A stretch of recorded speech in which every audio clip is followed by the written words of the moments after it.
السلام علیکم ورحمۃ اللہ وبرکاتہ۔ الحمدللہ رب العالمین والصلاة والسلام علی سید الانبیاء والمرسلین، اما بعد فاعوذ باللہ من الشیطان الرجیم، بسم اللہ الرحمن الرحیم۔ قل لا اسألكم علیہ اجرا الا المودة فی القربى، صدق اللہ العلی العظیم وبلغنا رسولہ النبی الامین الکریم، ونحن على ذلك لمن الشاهدين والشاكرين والحمد لله رب العالمين۔ کچھ ازمان سفر کا ہم اپنی کا انتہائی احترام و خدمت کے ساتھ اپنے اور ساری کائنات کے مرکز عقیدت گنبد خضرا میں آرام فرمانے والے آقا اللہم فدا جناب محمد رسول اللہ صلی اللہ علیہ وسلم کی بارگاہ بے قسمنا جب دلبات کا ہدیہ شرط و بازرد پر محمد صلی اللہ علیہ وسلم محمد قادر جلوال کر وعلیہ الکرام البرک وسلم صلی وسلم علیہ یا رسول اللہ صلی اللہ علیہ وسلم۔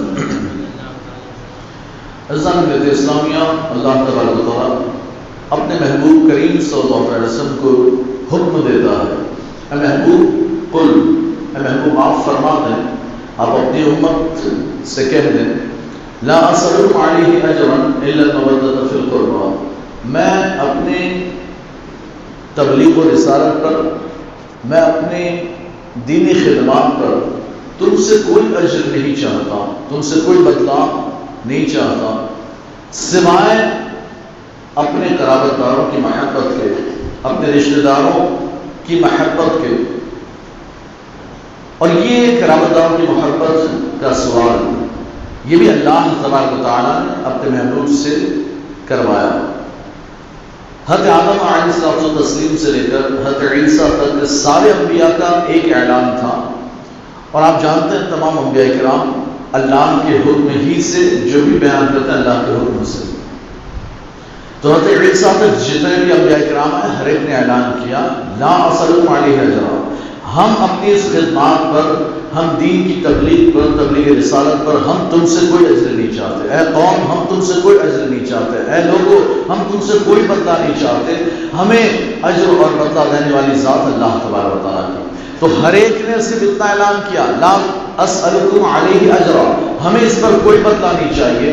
لیکن جب محبوب کی بات آئی تو اللہ تبارک و تعالیٰ نے اپنے محبوب سے فرمایا اے محبوب آپ بھی فرمائیں، سارے انبیاء کہتے ہیں آپ بھی کہہ دیں قل لا اسألکم علیہ اجرا، اے محبوب آپ کہیں کہ میں بھی دیگر انبیاء کی طرح میں بھی کوئی بدلہ نہیں چاہتا، تم سے مجھے کوئی اجر نہیں چاہیے، لیکن اے محبوب الا المودة فی القربى بھی کہتے ہیں۔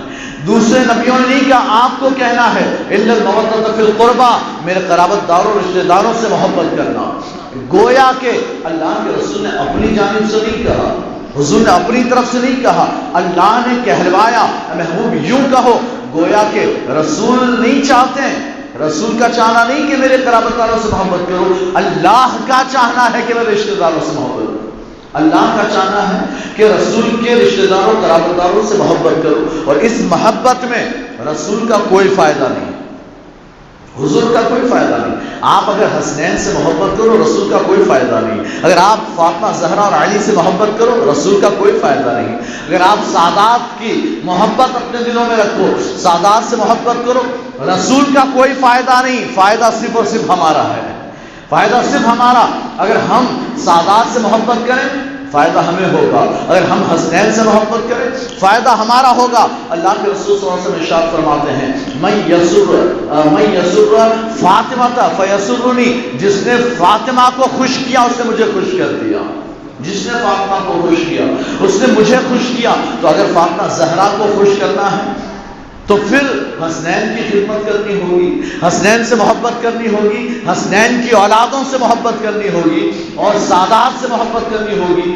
ہم اگر سادات کی تعظیم کریں، محبت کریں تو یقیناً فاطمہ زہرا خوش ہوگی، اور فاطمہ زہرا خوش ہو تو اللہ کے رسول خوش ہو جائیں گے۔ حضرت عمر بن عبدالعزیز رضی اللہ تعالیٰ عنہ پہلی صدی کے مجدد ہیں۔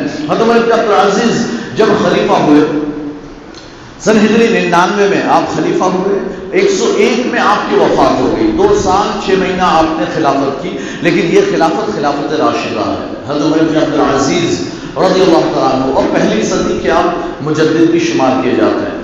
تو حضرت عمر بن عبدالعزیز رضی اللہ تعالیٰ عنہ آپ جب خلیفہ تھے، بادشاہ اسلام تھے، اس وقت آپ کے دربار میں حضرت حسن کے بیٹے، امام حسن مجتبیٰ کے بیٹے عبداللہ، حضرت عبداللہ ابن حسن وہ آئے ہیں، بڑی بڑی زلفیں بھی تھی، وہ تشریف لائے، بالکل نوجوان لڑکے ہیں۔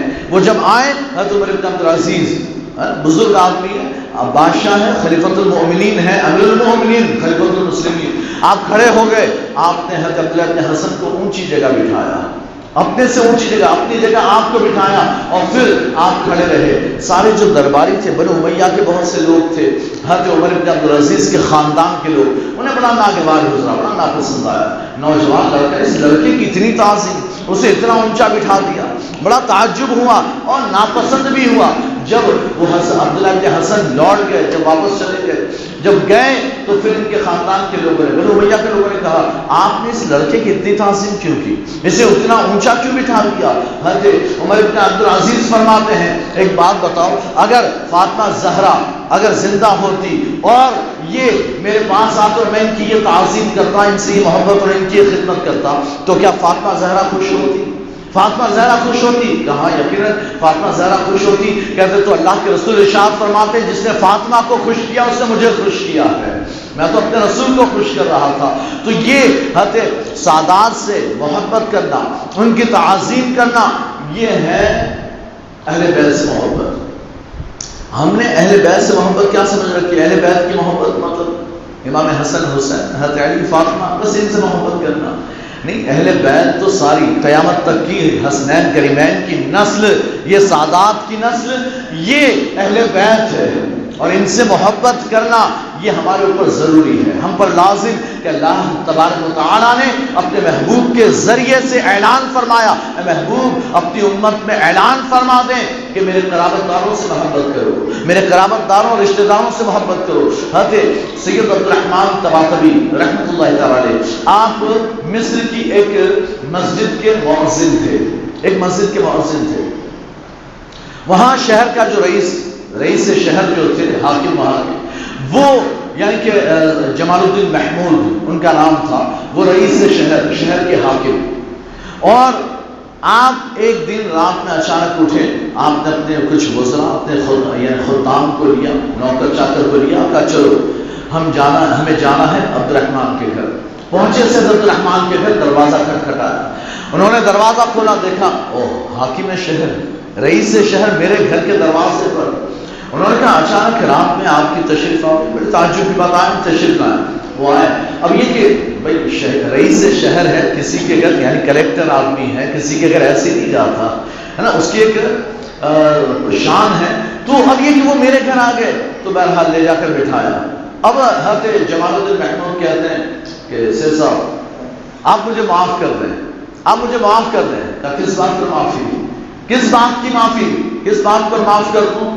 کہ کل رات بادشاہ کے دربار میں آپ آئے تھے، بادشاہ ظاہر برقوق مصر کا بادشاہ تھا، کہتے آپ کل بادشاہ کے دربار میں آئے تھے، تو بادشاہ نے آپ کی بڑی تعظیم کی، آپ کو اونچی جگہ بٹھایا، وہ خود نیچے کھڑا رہا، میں بھی وہیں کرسی پر بیٹھا ہوا تھا، بادشاہ بھی وہیں آ کر بیٹھا اور آپ کو اونچی جگہ پر بٹھایا، تو میرے دل میں تھوڑی ناگواری گزری، ناپسند کیا میں نے کہ اس کی اتنی تعظیم کیوں، اس کی اتنی تعظیم کیوں؟ میں اتنا بڑا رئیس شہر ہوں، میں حاکم شہر ہوں، اور مجھے نیچے بٹھایا، اور یہ عام سا آدمی اس کو اونچا بٹھا دیا، اتنا اونچا، اس کی اتنی تعظیم کیوں؟ کہتے میرے دل میں یہ خیال آیا اور ناگواری گزری، تو اللہ کے رسول صلی اللہ علیہ وسلم میرے خواب میں تشریف لائے ہیں، سرکار میرے خواب میں تشریف لائے، اور سرکار نے آ کر فرمایا کیا تجھے اس بات سے تکلیف ہے، کیا تجھے اس بات سے تکلیف ہے کہ میری اولاد کو اعلیٰ مقام پر بٹھایا جائے، ان کی تعظیم کی جائے، کیا اسے تجھے ناگوار گزرا، تجھے ناپسند ہے؟ انہوں نے کہا حضور ایسی بات تو نہیں، ایسی بات تو نہیں۔ تو پھر کل سید عبدالرحمن میرا بیٹا آیا تھا، اسے بادشاہ نے اونچی جگہ بٹھایا، تو تجھے دل میں تکلیف ہوئی تھی، میں نے معافی مانگی سرکار سے، معافی مانگی، اور پھر میں نے سوچا کہ میں آپ سے معافی مانگوں، اس سے معافی مانگی، آپ مجھے معاف کر دیں۔ حضرت سید عبدالرحمن طباطبی ان کی آنکھوں میں آنسو آ گئے، وہ رونے لگے۔ آپ فرماتے ہیں کہ میری تو یہ حیثیت اور اوقات نہیں کہ اللہ کے رسول مجھے یاد کریں، میں ان کے یہاں یاد کیا جاؤں، اتنی تو میری حیثیت نہیں، لیکن سرکار نے مجھے یاد کیا، آپ نے انہیں معاف فرما دیا۔ تو کہنے کی بات یہ ہے، ایک ابو محمد فارسی رحمۃ اللہ تعالی علیہ، حضرت ابو محمد فارسی بڑے جید عالم ہیں، آپ جو ہیں فرماتے ہیں کہ میں مدینے کے جو سادات تھے، حسینی سادات، میں انہیں ناپسند کرتا تھا۔ کچھ سادات تھے، کچھ سید تھے، میں انہیں ناپسند کرتا تھا، یہ مجھے پسند ہی نہیں، یہ لوگ مجھے پسند ہی نہیں ہیں۔ کہتے ہیں میرے دل میں ان کے لیے بغض تھا، ناپسندیدگی تھی۔ میں ایک دن اللہ کے رسول کو میں نے خواب میں دیکھا، سرکار تشریف لائے، فرماتے ہیں اے ابو محمد کیا بات ہے کہ تو میری اولاد سے نفرت کرتا ہے، بغض رکھتا ہے؟ میں نے کہا رسول ایسی بات تو نہیں ہے، میں آپ کی اولاد سے نفرت نہیں کرتا، ان سے بغض نہیں رکھتا، تو سادات مدینہ حسینی سادات سے فلاں فلاں سید ہے، میری اولاد ہے، ان سے تو یعنی کہ انہیں تو ناپسند کرتا ہے۔ حضرت وہ عرض کرتے ہیں، ابو محمد فارسی عرض کرتے ہیں حضور وہ سنت کے خلاف عمل کرتے ہیں، وہ شریعت کے خلاف عمل کرتے ہیں، ان کا سنت کے خلاف عمل کرنا، شریعت کے خلاف عمل کرنا یہ مجھے ناپسند ہے، ورنہ میرے دل میں ان کے لیے بغض نہیں ہے۔ سرکار فرماتے ہیں کیا تم نے شریعت کا مسئلہ تمہیں پتا ہے؟ کیا شریعت کا مسئلہ تمہیں پتا ہے؟ کیا تم یہ جانتے ہو؟ ایک مسئلہ یہ بتاؤ، شریعت کا یہ مسئلہ کیا ہے کہ اگر باپ کی اولاد باپ کی نافرمان ہو، باپ کی اولادیں اگر باپ کی نافرمان ہو تو کیا وہ اولاد رہتی ہے کہ نہیں رہتی؟ کہ اولاد سے نکل جاتی ہے؟ کہا نہیں یا رسول اللہ، وہ اولاد تو رہے گی، اگرچہ باپ کی نافرمان ہو پھر بھی وہ اولاد ہے۔ تو سرکار فرماتے بس یہ بھی میری نافرمان اولاد ہے، یہ بھی میری نافرمان اولاد ہے، لیکن ہے تو میری اولاد۔ تمہیں ان کے اعمال نہیں دیکھنے کہ وہ سنتوں پر عمل نہیں کرتے، وہ شریعت پر عمل نہیں کرتے، سنت کے خلاف کرتے ہیں، تمہیں دیکھنا ہے میری نسبت ہے انہیں، وہ میری اولاد، وہ نافرمان اولاد ہے۔ تو پتہ چلا اگر سادات میں کچھ اعمال کی خرابیاں ہو، ہمیں وہ اعمال کی خرابی نہیں دیکھنی، ہمیں تو یہ دیکھنا ہے کہ اللہ کے رسول سے انہیں نسبت حاصل ہے۔ ہاں یہ ہماری اچھا وہ بہت سے لوگ کہیں گے کچھ سادات ہیں بھی کہ نہیں ہے پتہ نہیں، سادات ہیں بھی کہ نہیں، سید ہے یا نہیں پتہ نہیں تو سید ہوں گے بھی نہیں، سید سر نے لگوا دی۔ اگر کوئی ایسا بندہ جو اپنے آپ کو سید کہتا ہے اور ہمیں اس کا بیک گراؤنڈ نہیں پتا، ہمیں نہیں پتا کہ واقعی میں وہ ہے یا نہیں ہے، تو ہم تو چپ چاپ مان لیں گے، بھائی اس نے کہا کہ میں سید ہوں، ہم نے مان لیا، ہم نے تعظیم کی، ہم کبھی اسے برا بھلا نہ کہے۔ اب اگر وہ جھوٹا ہوگا تو جہنم میں جائے گا، اگر وہ جھوٹا ہوگا جہنم میں جائے گا۔ اللہ کے رسول ارشاد فرماتے ہیں جس نے اپنے آپ کو کسی اور کی طرف منسوب کیا وہ جہنم میں ہے، وہ تو اگر اس نے جھوٹ کہا، اپنے آپ کو شیخ تھا، پٹھان تھا یا کوئی اور تھا، اور اس نے اپنے آپ کو سید کہلوایا تو وہ جہنم میں جائے گا، لیکن ہم تو پوچھے نہیں جائیں گے، ہم سے تو سوال نہیں ہوگا، اور ہم نے تو سید سمجھ کر تعظیم کی، اللہ اس پر اجر و ثواب بھی عطا فرمائے گا، اگرچہ وہ سید نہیں تھا، لیکن ہم نے تعظیم کی، ہم نے اسے کبھی برا نہیں کہا، تو اللہ اس پر ہمیں اجر و ثواب عطا فرمائے گا۔ تو بہرحال اب اگر ہمیں پتہ نہیں ہے تو ہمیں بےمان لینا ہے، اور اگر پتہ ہے، پتہ کیسے ہے؟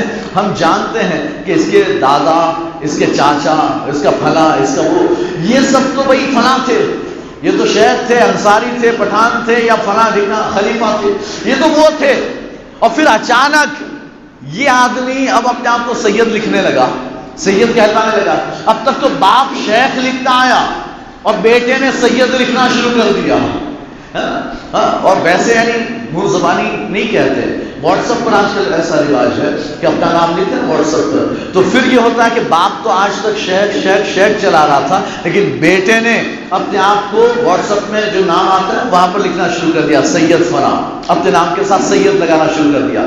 تو اب یہاں اگر وہ سید کہتا ہے اپنے آپ کو تو ہم رد کریں گے، ہم رد کریں گے، اور باقاعدہ اس سے پوچھ تاچھ کریں گے تو سید کیسے بن گیا، تو سید کیسے بن گیا، اور دوسروں کو بھی بتائیں گے یہ سید نہیں ہے، بچ کے رہنا، یہ سید نہیں ہے، بچ کے رہنا، ہم دوسروں کو بھی بتائیں گے۔ تو کہنے کی بات یہ ہے اگر جہاں پتہ ہوگا ہم اعلان کریں گے، ہم انکار کریں گے، لیکن جہاں نہ پتہ ہو، اگر وہ کہتا ہے کہ میں سید ہوں، ہم نے مان لیا، اگر ہے تو ہم نے تعظیم کی، اگر ہوگا تب بھی ثواب، نہیں ہوگا تب بھی ثواب ملے گا، لیکن اگر نہیں ہوگا تو وہ جہنم میں جائے گا، وہ جہنم، اس کے اعمال اس کے ساتھ. تو بہرحال ہمیں چاہیے، اللہ تبارک و تعالیٰ نے اپنے محبوب کے ذریعے ہمیں یہ حکم دیا ہے کہ ہم اہل بیت سے، سادات سے محبت کریں. تو پھر ہمیں کرنی چاہیے. اس سے اللہ کے رسول راضی ہوں گے، اور جس سے اللہ کے رسول راضی ہو جائیں ان سے اللہ راضی ہو جائے گا. اور اللہ کے رسول صلی اللہ علیہ وسلم کی جو اولاد ہے انہیں چاہیے کہ وہ نافرمان اولاد نہ بنے، مطیع و فرمانبردار اولاد بنے. وہ نافرمان اولاد نہ بنے. لیکن ہمیں تو یہ ہے نسبت رسول، صرف نسبت رسول. ہم دیکھیں گے نسبت رسول، رسول اللہ سے نسبت حاصل، یہ تو اولاد ہے، یہ تو رسول اللہ کا خون ہے، خون کی نسبت. اللہ کے رسول صلی اللہ علیہ وسلم کے یعنی کہ ہاتھ کو کسی چیز سے ٹچ ہو گیا، اگر وہ نسبت حاصل ہوئی تب بھی بندہ اس کی بڑی تعظیم کرتا ہے. اگر دسترخوان، سرکار نے ایک دن دسترخوان پر ہاتھ پوچھے، کھانا کھا کر دسترخوان میں ہاتھ پوچھ لیے، تو پھر وہ صحابی حضرت جابر بن عبداللہ کا عمل یہ تھا کہ پھر کبھی اس دسترخوان کو دھونے نہیں دیا. پہلے دھوتے تھے، جب بھی میلا ہو گیا دھونے میں ڈال دیا، بھائی اس کو دھو دینا. لیکن جب سے سرکار ہاتھ پوچھ کر گئے پھر کبھی دھونے نہیں دیا، پھر اسے آگ میں ڈال دیتے تھے. پھر صاف صفائی کے لیے آگ میں ڈال دیتے، چولہے کے اندر ڈال دیتے، تھوڑی دیر بعد نکال لیتے. کسی نے پوچھا کہ آگ میں کیوں ڈال دیتے ہو؟ کہا اس لیے کہ پہلے تو دھونے دیتا تھا، میلا ہوتا دھونے دیتا تھا، لیکن جب سے سرکار ہاتھ پوچھ کر گئے ہیں مجھے یقین ہے جسے سرکار کا ہاتھ لگ جائے اسے دنیا کی کیا جہنم کی آگ نہیں جلا سکتی ہے. تو اگر ہاتھ ٹچ ہو، ہاتھ لگ جائے تو پھر آگ نہ جلا سکے تو جو خون بہتا ہو رسول کا اسے جہنم کی آگ کیسے جلائے گی؟ تو جو سچا سید ہوگا اللہ اسے موت سے پہلے توفیق توبہ عطا فرما ہی دے گا، توبہ کی توفیق عطا فرمائے گا. لیکن یہ سادات کی بات ہے. اگر کوئی بندہ کافر ہو گیا، کوئی سید وہ کافر ہو گیا، اگر وہ اپنے آپ کو سید کہتا تھا وہ کافر ہو گیا، بد مذہب ہو گیا، اور اس کی بد مذہبی حد کفر کو پہنچی، اس کی گمراہی حد کفر کو پہنچی، تو اب وہ سید نہیں رہے گا، اب وہ سید کی لسٹ سے خارج، وہ اللہ کے رسول کی اولاد ہونے سے نکل جائے گا، اب وہ رسول اللہ کی اولاد شمار نہیں کیا جائے گا. اسے قرآن نے بیان کیا، اللہ نے قرآن میں بیان فرمایا. حضرت نوح علیہ الصلوۃ والتسلیم نے اپنی اولادیں، بیوی سب کو لے لیا کشتی میں. ایک بیٹا، 3 بیٹے تھے، ان کی 3 بیویاں تھیں. حضرت نوح تھے، حضرت نوح کی بیوی تھی، اور کچھ دوسرے مومنین تھے، سب کشتی میں سوار ہوئے. حضرت نوح کا ایک بیٹا کنعان، اس نے کہا مجھے کشتی میں آنے کی ضرورت ہی نہیں، میں پہاڑ کی چوٹی پر چڑھ جاؤں گا، میں وہاں چڑھ جاؤں گا. اتنا تھوڑی سیلاب میں پانی آتا ہے، سیلاب کا پانی اتنا نہیں آتا کہ پہاڑ کی چوٹی تک آ جائے، میں چڑھ جاؤں گا، لیکن مجھے تمہاری کشتی میں نہیں آنا، اس سے کہ کشتی میں وہی آئے گا جو مومن ہوگا. اب مجھے مومن نہیں بننا، مجھے ایمان نہیں لانا، میں نہیں مانتا. تو کنعان کافر تھا، حضرت نوح کا بیٹا تھا، کافر تھا. جب پانی بڑھنے لگا، پہاڑ کی چوٹی تک پہنچنے لگا، حضرت نوح دعا کرتے ہیں. حضرت نوح نے کہا اے اللہ میرا بیٹا، یا اللہ میرا بیٹا. اللہ نے جواباً ارشاد فرمایا اے نوح وہ تیرا بیٹا ہی نہیں ہے، وہ تیرا بیٹا نہیں، اس لیے کہ تیری اولاد وہی جو ایمان والی ہے، وہ حالت کفر میں ہے تو تیری اولاد بھی نہیں ہے. تو حالانکہ تھا تو بیٹا، لیکن کافر ہونے کی وجہ سے اللہ نے فرمایا وہ تیرا بیٹا نہیں ہے، وہ تیرے لیے ہے نا، تیری اولاد نہیں، وہ تیری اولاد سے خارج ہے. وہ کنعان ڈوب گیا اور ڈوب کر مرا. لیکن بہرحال جو مومن تھے وہ سب محفوظ رہے، کشتی میں سوار تھے. کہنے کی بات یہ کہ اگر سید بھی حد کفر کو پہنچے تو پھر وہ بھی سادات کی لسٹ سے نکل جائے گا، وہ رسول اللہ کی اولاد ہونے سے نکل جائے گا. تو سادات کو چاہیے وہ علم حاصل کریں. میں نہیں کہتا پورے کے پورے عالم بنے، لیکن کم سے کم اپنے نانا کی شریعت کو جانیں، کن چیزوں سے کفر ہو جاتا ہے، کہاں تک کیا باتیں کہنی چاہیے کیا نہیں، کم سے کم انہیں یہ تو پتہ ہونا چاہیے. اللہ تبارک و تعالی ہمیں سادات کی محبت اور تعظیم کی توفیق عطا فرمائے. وآخر دعوانا الحمدللہ، السلام علیکم ورحمۃ اللہ وبرکاتہ. ایک اعلان سماعت فرمائے. غوثیہ کمیٹی مسجد چال کی جانب سے 1200 روپیہ مسجد میں دیا گیا ہے. اللہ تعالیٰ ان کا یہ دینا قبول فرمائے. غوثیہ کمیٹی ہے، میلاد پڑھتی ہے، اور اس میں جو بھی آتا ہے نذرانہ وغیرہ تو مسجد میں انہوں نے 1200 روپیہ دیا.